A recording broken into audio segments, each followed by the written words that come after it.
Bonjour à toutes et à tous. Donc, effectivement, on se sentait un petit peu seul tout à l'heure. On a compris pourquoi. Laurent Vélis, je suis expert comptable au cabinet Sadek Akelis. Je suis responsable du bureau troyen du cabinet du Sadek Akelis du groupe.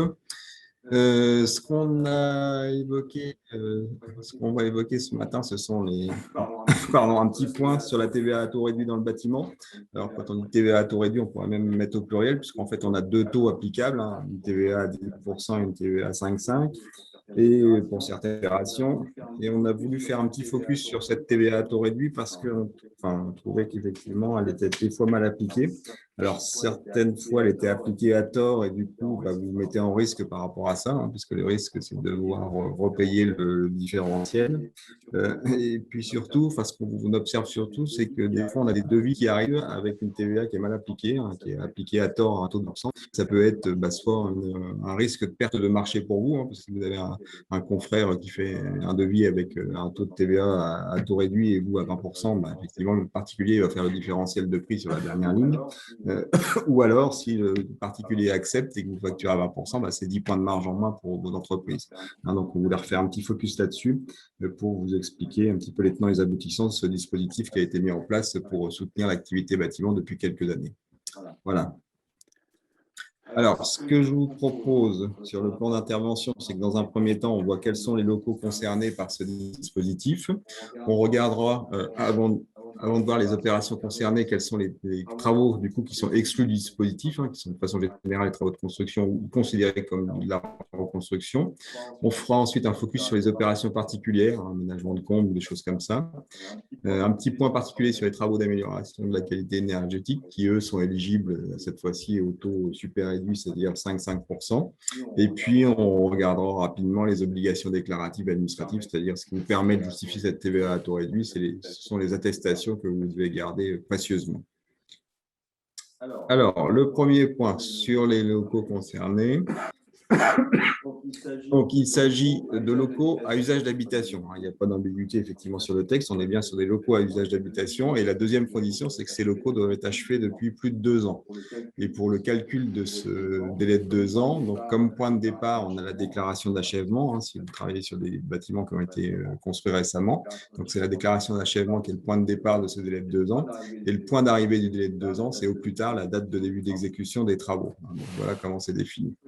Une petite précision, je vous ai mis juste au-dessus, juste en dessous des locaux concernés, les références du bulletin officiel des impôts. Donc, vous l'aurez sur chaque chapitre. C'est hyper important parce qu'en fait, le bulletin officiel des impôts, ce n'est pas la loi, hein, c'est l'interprétation que l'administration fiscale a des textes de loi, mais au moins, ça vous permet de vous guider sur ce que pense l'administration. C'est-à-dire que si vous faites comme elle le pense, il n'y aura pas de problème. Par contre, si vous le faites différemment en interprétant la loi autrement, il faudra se défendre au contentieux pour essayer de défendre la position. Ce qui est intéressant dans ces bulletins officiels des impôts, notamment sur ce dispositif, c'est quand même il y a pas mal d'exemples, il y a pas mal de foires aux questions, donc ça peut vous éclairer sur un certain nombre de cas particuliers. C'est pour ça qu'on a mis les références. Donc vous allez sur Google ou sur un moteur de recherche, vous tapez les références, vous regardez bien la mise à jour, la date d'application des textes et vous trouverez une ligne d'information importante. Alors, sur les locaux concernés, donc on est bien sur des locaux à usage d'habitation. Quand ils sont totalement affectés à l'habitation, il n'y a pas de problème. Hein, les locaux sont entièrement éligibles au dispositif. Quand ils sont partiellement affectés à l'habitation, en fait, on va faire un critère de majorité. S'ils sont principalement affectés à l'habitation, c'est-à-dire qu'au moins 50% de la surface totale est affectée à l'habitation, à ce moment-là, le dispositif est éligible en totalité. Et par contre, s'ils sont majoritairement affectés à un autre usage que l'habitation, du commerce, de l'industrie, de l'artisanat ou des choses comme ça, seuls les travaux qui seront réalisés dans les pièces du local affectées à l'habitation seront éligibles.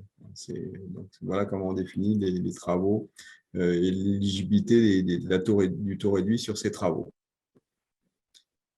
Une précision qui est aussi dans le bulletin officiel des impôts, c'est quand on transforme un logement quand on transforme en logement, pardon, un local qui était affecté préalablement à un autre usage, hein, c'est important, le BOFIP l'a précisé, c'est à partir du moment où on le transforme en usage d'habitation, on est bien éligible au dispositif. Hein. On n'a pas besoin d'avoir 2 ans antérieurement affecté à l'habitation pour que ce soit éligible. Par exemple, vous prenez un petit immeuble ou au rez-de-chaussée, vous avez un commerce et puis au-dessus 2 appartements et la personne veut faire des travaux pour tout transformer en appartement. Sur l'éligibilité du local, à partir du moment où la partie commerciale, vous allez la transformer en logement, les locaux sont éligibles au dispositif. Après, bien sûr, il faut remplir toutes les autres cases et tous les autres critères, mais c'est bien la destination à l'issue des travaux qui permettent de déterminer l'éligibilité. Là, je vous ai remis quelque chose qui est issu justement du BOFIP. Hein, donc, c'est un petit tableau d'exemple. Donc, si on a des locaux qui sont totalement affectés à l'habitation, c'est la première ligne. Bon, on est bien à taux réduit et dans les parties privatives communes et dans les pièces à usage d'habitation. Quand on est sur des locaux affectés à l'habitation pour au moins 50% de la superficie, on est bien à taux réduit sur l'ensemble des items. Par contre, quand on est sur des locaux affectés à l'habitation pour moins de 50% de la surface, on est éligible sur les pièces à usage d'habitation, pas sur les pièces à usage professionnel. Et par contre, sur les parties privatives communes, on a un taux normal qui s'applique. Et puis, le dernier point, si on n'est pas affecté à l'usage d'habitation, bien sûr, c'est le taux normal à 20% qui s'applique. Tout à fait. Je vous ai remis aussi un autre tableau qui concerne cette fois-ci les parties communes d'un immeuble avec les répartitions au millième. Quand on a des locaux affectés totalement à l'habitation, c'est le taux réduit qui s'applique surtout. Par contre, quand on a des locaux qui ne sont pas affectés à plus de 50% à l'habitation, c'est le taux normal qui s'applique. Donc ça, c'est issu, on a plusieurs tableaux comme ça qui sont dans le bulletin officiel des impôts qui peuvent vous aider à déterminer les taux applicables. Alors, avant de voir les opérations concernées, on va voir les travaux exclus. Donc, les travaux exclus, en fait, ce sont les opérations qui concourent à la production et à la livraison d'immeubles neufs. Il manque un petit mot dans le slide. On est bien sur des immeubles neufs. Donc, soit on est sur des livraisons d'immeubles neufs purs et durs, soit on est sur des travaux qui rendent à l'état neuf un immeuble existant. Et pour ce deuxième critère, en fait, sur le slide suivant, on voit toutes les opérations qui permettent de qualifier ces travaux comme rendant à l'état neuf un immeuble existant. Donc, sont considérés comme tels les travaux qui portent sur un immeuble existant et qui ont consisté soit en une surélévation ou qui ont rendu à l'état neuf.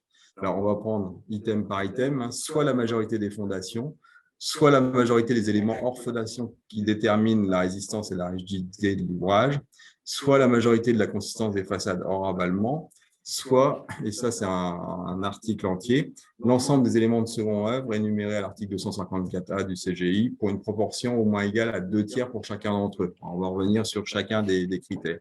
Donc la remarque, c'est si on a un seul des 4 éléments qui est concerné, à ce moment-là, on est bien dans les travaux qui rendent à l'état neuf un immeuble, donc on sort du dispositif. Ça, c'est hyper Ça veut dire important. TVA à 20 pour l'ensemble des travaux qui seront réalisés sur le bâti pour une période de 2 ans. Voilà, tout à fait.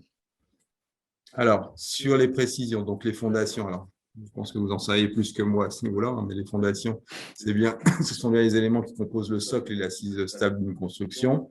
Pour le deuxième item, ce sont les éléments hors fondation qui déterminent la rigidité et la résistance de l'ouvrage. Donc, on a les éléments verticaux, murs porteurs, les piliers, les colonnes, les poteaux, les éléments horizontaux, donc les planchers en béton, les dalles, les planchers poutres et solives, donc tout ça ce qui amène la résistance du bâtiment, les éléments obliques tels que les contreforts, les éléments de charpente quand ils concourent à la stabilité de l'ensemble. Donc ça, ce sont toutes les précisions qui sont précisées, qui sont justement spécifiées dans le bulletin officiel des impôts. J'ajouterais, Laurent, là-dessus que quand on dit qu'il ne faut pas remettre à neuf 50% des éléments, on parle de l'ensemble des éléments qui déterminent la rigidité et la résistance de l'ouvrage, parce que souvent on a la question, oui, j'ai mis un mur porteur par terre ou j'ai refait une dalle à l'étage, est-ce qu'on est encore à... Alors oui, puisqu'il faut qu'on considère l'ensemble des éléments et pas élément par élément. Pour apprécier les 50%, on apprécie l'intégralité des éléments porteurs. Tout à fait. En fait, chacun des 4 items, c'est un bloc global. Quand on parle des fondations, c'est les fondations. Après, les éléments de rigidité, c'est l'ensemble des éléments tels qu'ils sont décrits ici. Tout à fait. Ensuite, on a la façade. Donc, il s'agit bien de travaux importants sur la façade. Donc, on n'est pas sur les travaux de ravalement, de nettoyage, qui sont de la considérer que l'entretien. Et ensuite, sur les éléments de seconde œuvre. Alors ça, c'est hyper important parce qu'on est souvent confronté à ça. En fait, c'est considéré comme une construction remise à neuf si on modifie l'ensemble de ces 6 articles pour au moins les 2 tiers. Donc, on parle des planchers non porteurs, des huisseries extérieures, des cloisons intérieures, des installations sanitaires de plomberie, des installations électriques et des systèmes de chauffage. C'est-à-dire que si on a l'un des articles que l'on ne touche pas, on est éligible au dispositif. Alors, c'est ce que ça veut dire. Il suffit qu'un seul lot ne soit pas affecté ou affecté à moins des 2 tiers pour qu'on conserve le bénéfice de la TVA à taux réduit sur l'intégralité des lots. Donc, quand on est sur des rénovations intérieures, il y a de fortes chances qu'on puisse rentrer dans ce dispositif. On évoquait le cas classique d'une grange, par exemple, qu'on réhabilite, ou des anciens locaux industriels où on a des plateaux où il n'y a rien et on fait tout de A à Z. On va souvent être dans cette catégorie-là, mais ce qui impose aussi dans l'appréciation, et ça change un peu la donne pour nos entreprises, c'est qu'on n'apprécie pas la TVA par rapport à ses propres travaux. On apprécie la TVA par rapport à l'intégralité des travaux qui vont être engagés par le client sur une période de 2 ans. Donc, ce que je dis souvent aux entreprises, c'est faites-vous une réunion de chantier, la première, pour savoir exactement quels sont les travaux dans leur totalité qui vont être engagés, pour savoir si on est bien dans le cadre de la TVA à taux réduit. C'est un peu ça l'ambiguïté du système, c'est qu'en fait, c'est vous qui vous engagez, sauf que vous n'avez pas toutes les clés en main pour pouvoir définir si c'est éligible ou pas, puisque c'est bien l'ensemble des travaux. Et puis, il y a la durée de 2 ans aussi, avant et après, qui justifie. Donc, le client a une partie de la réponse en main, sauf qu'il y a une solidarité sur ce dispositif. C'est un peu ça toute la difficulté. On verra d'ailleurs tout à l'heure au niveau des attestations et le moment auquel vous devez avoir les attestations, c'est hyper important pour vous couvrir. C'est comme on dit aujourd'hui, c'est pas vous qui avez toutes les cartes en main pour déterminer tout ça. Alors, une précision sur l'appréciation de l'ampleur des travaux, c'est comment on détermine le calcul de la majorité, puisque sur les premiers éléments, les 3 premiers articles, on est à la majorité, on est à plus de 50%, et pour les éléments de seconde œuvre, on est sur les 2 tiers. Donc, de manière générale, on peut l'apprécier selon un critère physique objectif, donc la surface, le linéaire, le volume, mais ce n'est pas exclusif. C'est-à-dire que dans le BOI, on vous précise qu'on peut aussi le faire sur des critères financiers. C'est-à-dire qu'on peut regarder quel est le montant des éléments qu'on va changer par rapport au coût global si on doit changer l'ensemble des éléments sur cette partie-là. Donc, des fois, ça peut être plus intéressant de regarder, faire le prorata sur la partie financière plutôt que sur des parties surface. L'important, c'est de pouvoir le justifier en cas de contrôle. Voilà, tout à fait. Pardon. Alors, sur les opérations concernées. Donc, qu'est-ce qui va être concerné par ce taux réduit? Alors là, on parle dans un premier temps du taux réduit à 10%. Je ne vais pas repréciser, mais là, on parle du taux à 10%. Donc, les prestations de main-d'œuvre sont concernées. Les matières premières et les fournitures nécessaires à la réalisation des travaux sont concernées aussi. Et puis, les équipements nécessaires à la réalisation des travaux sont aussi concernés. À quelques exceptions, donc ce sont des exclusions qui sont prévues dans le Code général des impôts. Donc, on a dans les exclusions les systèmes de chauffage quand on est sur des équipements collectifs. Donc, les chaudières, cuves à fioul, citernes à gaz et pompes à chaleur sont complètement exclus du dispositif quand on est sur du collectif. L'élément important, c'est le collectif. Les ascenseurs sont exclus aussi du dispositif, alors, sauf si on est sur les équipements handicapés. On l'abordera brièvement tout à l'heure sur les opérations particulières. Les cabines hammam ou sauna prêtes à être posées sont exclues du dispositif. Et les systèmes de climatisation dans leur ensemble sont exclus, ainsi que les pompes à chaleur de type RR. Donc ça, c'est ce qui est défini par les textes. Ces éléments sont exclus. Alors, ces équipements sont exclus, mais ça n'empêche que les travaux d'installation de ces équipements restent éligibles au dispositif. Pourquoi faire simple quand on peut faire… Alors, c'est le cas notamment parce qu'on a souvent des erreurs, notamment pour les artisans climaticiens. Effectivement, on applique une TVA à 20% pour l'équipement, la pompe à chaleur RR.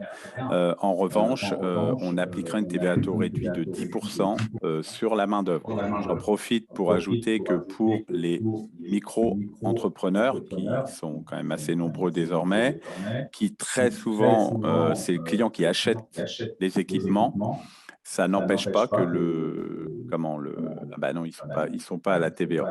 Mais si quelqu'un qui n'est pas qui est sous un régime normal ne fait que la prestation de main-d'œuvre, il appliquera malgré tout une TVA à 10% si c'est des locaux de plus de 2 ans affectés à l'habitation et si les équipements sont éligibles. Donc voilà, la main-d'œuvre, la prestation de service est toujours maintenue à 10% si on est dans les cas qu'on a vus précédemment. Alors, en revanche, donc ces équipements sont, eux, éligibles au taux réduit. Donc, cette fois-ci, on parle des chaudières, des cuves, enfin, les mêmes articles que tout à l'heure, chaudières, cuves à fioul, citernes à gaz ou pompe à chaleur, si on est dans une maison individuelle ou si on est dans un appartement qui est situé dans un immeuble collectif. Tout à l'heure, on était vraiment sur du collectif pur. Par contre, là, si on est sur un équipement d'un appartement, même situé dans un immeuble collectif, on est bien éligible. C'est la petite subtilité. Sur les équipements de cuisine, salle de bain et de rangement, donc là, on est éligible aussi à condition que les conditions suivantes soient respectées. Donc, on a une incorporation des équipements au bâti, c'est-à-dire que ça soit indissociable du bâti, qu'on ne puisse pas les démonter sans dégrader le bâti. Que les équipements soient adaptés à la configuration des locaux. Typiquement, ce n'est pas des meubles tout venants, on est vraiment sur du spécifique. Et les équipements mis en œuvre font partie d'une installation complète. Quand on remplace quelques éléments, ils ne font pas forcément partie de ce système à taux réduit. Les systèmes d'ouverture et de fermeture de logements sont concernés aussi, toujours avec les mêmes applications pour que ça soit incorporé au bâti. Les équipements de sécurité, pose d'alarme, etc., c'est pareil. Les équipements électriques, éclairage, réception TV, de la même façon, sur les éclairages, il faut que ça soit aussi dans des plafonds encastrés ou des choses comme ça. Les escaliers sont éligibles, sauf si on a une augmentation de plus de 10% de la surface de plancher, c'est une particularité. Sinon, les escaliers, on est bien éligible à ce dispositif de TVA à taux réduit.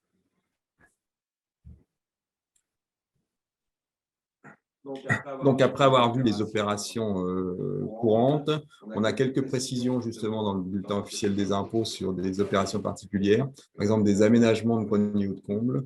Donc là, on est bien éligible au taux de 10% dans la mesure où ça ne concourt pas à la production neuf et que ça n'aboutisse pas à une augmentation de la surface de plancher de 10%. De façon générale, les combles, à partir du moment où ils sont isolés, mais enfin isolés pas au sens thermique du terme, mais au sens physique, dès qu'ils sont, par exemple, quand on a un plafond, une cloison séparative c'est bien considéré comme de la surface habitable. Donc, tous les travaux d'aménagement de combles sont bien éligibles à cette TVA à taux réduit. Ça peut faire un gros différentiel parce que souvent, ce sont des gros travaux, les aménagements de combles, et 10 points sur ces travaux, c'est important. Sur les travaux extérieurs et assimilés, alors sur les espaces non couverts, balcons, loggia, terrasses, vérandas, cours d'immeubles, emplacements de parking, de façon générale, ces travaux sont éligibles dans les mêmes conditions. On a peut-être petites particularités, notamment sur les loggias avec des surfaces de moins de 9 mètres carrés. Enfin bon, on rentre un peu dans le détail, mais ça vous expliquer un petit peu dans le bulletin officiel des impôts. Sur les travaux qui portent sur les espaces verts attenants aux habitations, de façon générale, ces travaux sont exclus. La distinction, c'est qu'on peut admettre ces travaux quand ça porte sur les voies d'accès principales à la maison d'habitation. C'est-à-dire que quand ça va concerner le tracé, le revêtement, l'aménagement de ces voies, s'il y a des arbres à arracher, à couper, etc., ça rentre dans le dispositif. Les travaux de clôture, y compris les portails, sont bien éligibles à ce taux réduit. Sur les travaux qui concernent les réseaux, tout ce qui est captage d'eau, récupération et évacuation des eaux pluviales, on est éligible. Les raccordements au réseau public, on est éligible aussi. L'assainissement non collectif, gros travaux en ce moment sur l'assainissement non collectif, on est bien éligible à ce taux réduit. Et tous les travaux de terrassement, de drainage et creusement de tranchées, si le but c'est assainir la parcelle, on est bien éligible à ce dispositif. Alors, quand c'est du terrassement pour faire une piscine, on sort du dispositif. De manière générale, tout ce qui est agrément, je vais dire ça comme ça, va être de la TVA à 20%. Donc, quand on dit c'est le creusement de la piscine, c'est l'installation de la piscine, c'est les margelles autour, c'est tout ce qui va être l'éclairage de la piscine, enfin bref, tout ce qui peut aller autour de ce genre d'équipement, tout comme tout ce qui va être les abris de jardin, quel que soit l'objectif de l'abri, que ce soit pour le bois, que ce soit pour… si ce n'est pas considéré comme une dépendance usuelle du bâti, et à ce moment-là, on est dans de l'agrément, on est dans quelque chose d'extérieur au bâti, et on sera sur du 20%. Alors, tout ce qui est prestations, études et suivi, donc le cadre général, c'est que la TVA s'applique au taux normal, sauf si c'est relatif à des prestations d'études lorsque le prestataire assure également la maîtrise d'œuvre des travaux. Typiquement, si vous avez un archi, les prestations de l'archi, si l'ensemble des travaux sont concernés, la prestation de l'archi sera accessoire et sera bien éligible au taux réduit. Ça, c'est pareil. On a des maîtres d'œuvre qui ne connaissent pas forcément ce dispositif et ça peut changer un peu la donne sur des règles. Sur des gros travaux, quand on a un pourcentage, effectivement, sur le permis de construire, autorisation de travaux qui a été déposée, oui, ça peut vite chiffrer aussi. Ouais. Ensuite, sur les travaux intérieurs de désinfection et de dépannage, donc en principe, le nettoyage, c'est le taux normal, sauf si c'est indissociable des autres travaux. C'est souvent le cas d'ailleurs, quand il y a un nettoyage de chantier, quelque chose comme ça. Par contre, tout ce qui est entretien, désinfection et dépannage, en principe, on est bien éligible au taux de 10% sur ces contrats d'entretien. Et comme on l'a précisé quand on avait fait notre introduction à tous les deux, les travaux d'urgence, par contre, on peut bien avoir une application au taux réduit, même si l'immeuble a moins de 2 ans. C'est la particularité. Tout à l'heure, on a parlé des immeubles achevés depuis plus de 2 ans. Quand on est dans les travaux d'urgence, on n'a plus ce critère de 2 ans.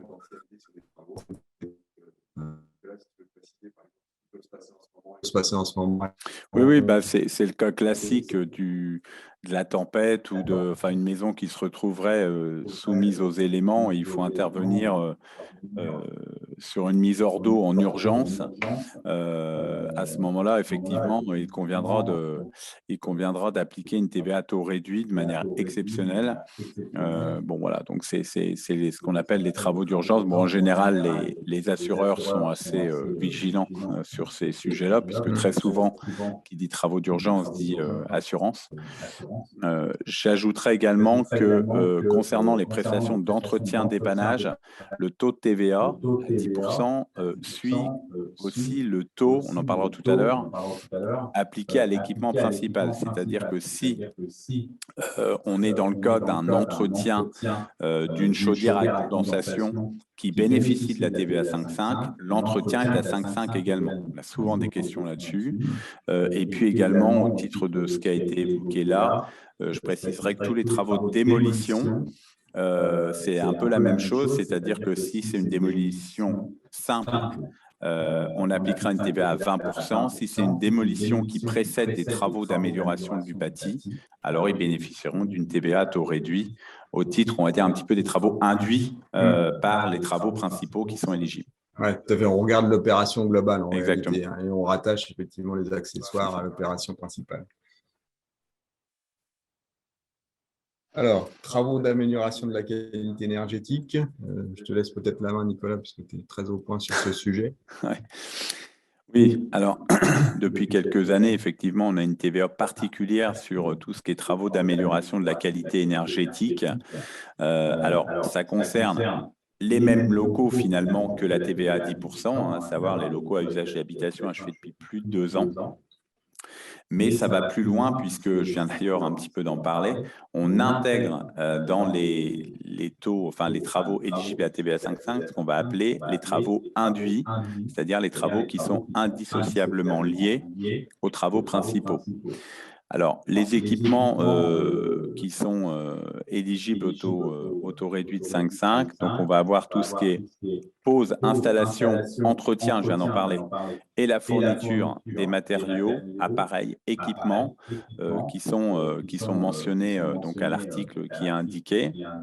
Donc, on parle notamment des chaudières à condensation, des chaudières à microgénération gaz avec un critère de puissance électrique, tout ce qui va être isolation thermique des parois opaques, ou des parois vitrées, également les volets isolants et les portes d'entrée. Vous voyez que c'est une application, et c'est là où des fois il y a de l'ambiguïté, c'est qu'aujourd'hui, on a une TVA 5.5 qui est un peu dissociée des autres dispositifs d'aide, puisque par exemple, aujourd'hui, sur du volet isolant ou de la porte d'entrée, on n'a plus d'aide au titre anciennement du crédit d'impôt ou de MaPrimeRénov' ou autre chose. En revanche, ça reste éligible à la TVA 5.5. Il faut savoir, c'est un peu une subtilité, que les équipements qu'on est en train de lister, en fait, et qui sont éligibles à TVA 5.5, sont les équipements qui bénéficiaient du crédit d'impôt en 2017.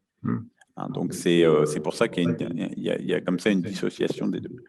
Également, vous allez avoir tout ce qui est matériaux de calorifugage d'une installation de chauffage ou d'eau chaude sanitaire, appareils de régulation de chauffage, tout ce qui va être les équipements de production d'énergie qui utilisent une source d'énergie renouvelable, sauf les équipements de production d'électricité qui utilisent l'énergie radiative du soleil ou des pompes à chaleur, autres que RR, dont la qualité essentielle, la finalité essentielle, est la production de chaleur ou d'eau chaude sanitaire. Bref, TVA 5.5, sauf sur les packs RR, pour faire simple, mais malgré tout, on conservera une TVA à 10% sur la pause, on l'a vu tout à l'heure. On a également tout ce qui va être échangeur de chaleur souterrain pour les pompes à chaleur géothermie. Et puis, les équipements de raccordement à un réseau de chaleur alimentés majoritairement par des énergies renouvelables ou par une installation de cogénération. Donc ça, c'est le champ, le spectre de la TVA 5.5. Et on va ajouter à ça ce qu'on appelle les travaux induits. Et les travaux induits, il faut savoir qu'ils doivent être réalisés dans un délai de 3 mois avant travaux ou après travaux principaux. Et on prend comme date butoir, on va dire, la date de facturation des travaux d'amélioration, d'accord?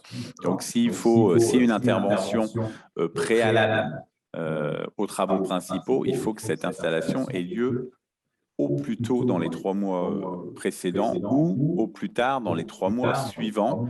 Alors, c'est très important parce que parfois, ce n'est pas la même entreprise qui les réalise, les travaux induits.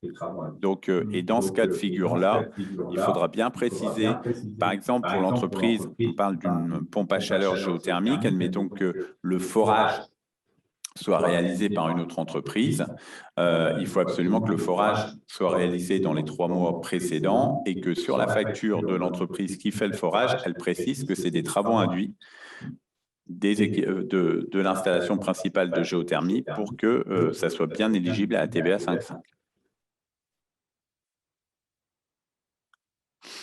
Alors, extrêmement important, les 2 types d'attestations.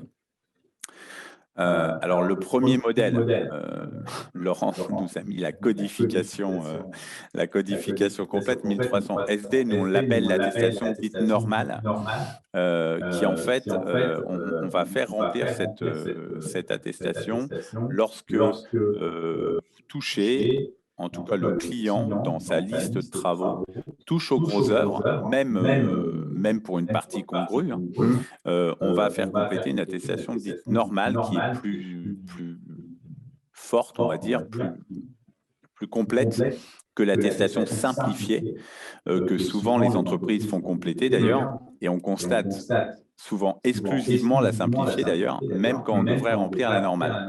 Ce qui pose un problème parce qu'elle ne se remplace pas. C'est-à-dire qu'il faut faire attention parce qu'en cas de contrôle, on pourra vous reprocher de ne pas avoir fait compléter la bonne attestation, notamment l'attestation normale. Donc, aux artisans maçons, à partir du moment où on touche à une dalle porteuse, à partir du moment où on crée un percement, une ouverture dans un mur porteur, ou un charpentier qui fait une reprise de charpente éventuelle, TVA normale. Et c'est également le cas quand on est sur des chantiers, on l'évoquait tout à l'heure, où on a au moins les silos du second œuvre qui sont affectés. On l'a vu tout à l'heure, vous devez faire compléter une attestation normale. Et en fait, c'est extrêmement important parce que ça permet cette attestation de bien lister tous les travaux qui sont engagés parle au client. Et il faut savoir que normalement, c'est la logique, lorsqu'il y a plusieurs corps d'État intervenants, ça devrait être exactement la même attestation qui doit être délivrée à chaque entreprise. Donc, c'est-à-dire que sur votre attestation, si vous intervenez en tant que menuisier, mais qu'en même temps, il y a des travaux qui portent sur les cloisonnements, le plomberie, chauffage, je ne sais quoi d'autre, tous les travaux doivent être listés sur votre attestation. Et là, on constate que souvent, il y a des gaps parce que chaque entreprise vient avec son attestation simplifiée. Et du coup, on se retrouve avec des attestations qui sont en fait erronées. Ouais. Parce qu'en fait, l'attestation normale, quand on touche à ces éléments-là, on va mettre dans l'attestation qu'on touche à ces éléments-là, mais dans des proportions inférieures à 50%, ou si on Ou est deux sur tiers. 2 tiers sur chacun des Tout à fait. Alors que l'attestation simplifiée, on dit qu'on ne touche pas à ces éléments. Donc, en fait, ce n'est pas une bonne attestation si on y a touché. Absolument. L'attestation, elle est absolument obligatoire pour tout chantier, toute facture bénéficiant d'une TVA à taux réduit. Ces attestations, vous pouvez trouver sur le site des impôts, vous pouvez le trouver auprès de la CAPEB. Il y a une dérogation malgré tout, c'est pour les travaux qui ont un coût inférieur à 300 € TTC. Je pense notamment à des dépannages où là, vous pouvez ne pas faire remplir l'attestation simplifiée. Toutefois, il faudra bien indiquer sur votre facture que les travaux réalisés sont réalisés sur un local d'habitation achevé depuis plus de 2 ans. Donc voilà.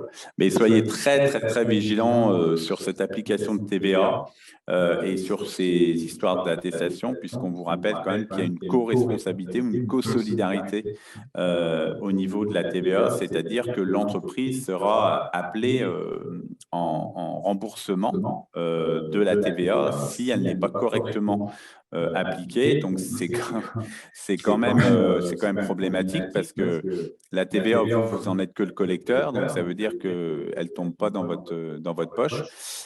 Donc, rembourser de la TVA qu'on a entre guillemets pas touchée, c'est quand même un petit peu embêtant. C'est de la marge. Exactement. Donc, si vous avez moins de 10 points de marge sur le chantier, vous les mettez de votre poche. Exactement.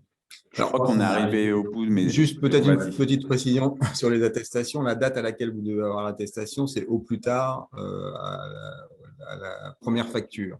C'est ce que dit un petit peu le texte. Par contre, moi, je trouve que c'est un peu tard, et notamment, par exemple, sur les devis que vous émettez. Moi, je pense qu'il paraît prudent, quand vous mettez des devis avec une TVA justement à taux réduit, de spécifier sur le devis que c'est conditionné à la fourniture de l'attestation ou conditionné au fait que les travaux rentrent bien dans ce dispositif-là.